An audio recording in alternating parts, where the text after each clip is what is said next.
नमस्कार सांग मैंने जय जगन्नाथ।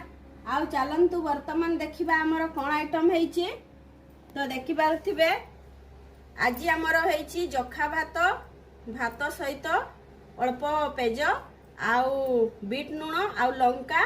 तो आज किसी तरकारी ना से मु जखा भात कर छोट बेले खाऊली तो से मते बहुत भल लगे।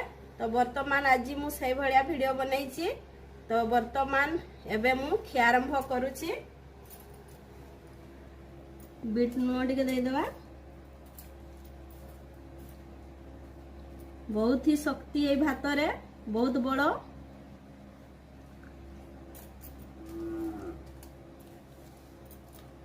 बहुत टेस्ट भी लगुची पूरा टेस्ट।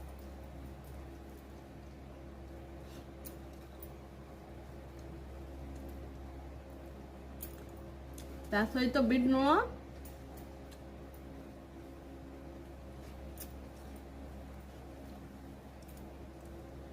तो वीडियो टी भल लगुले लाइक शेयर और चैनल को सब्सक्राइब करेंगे।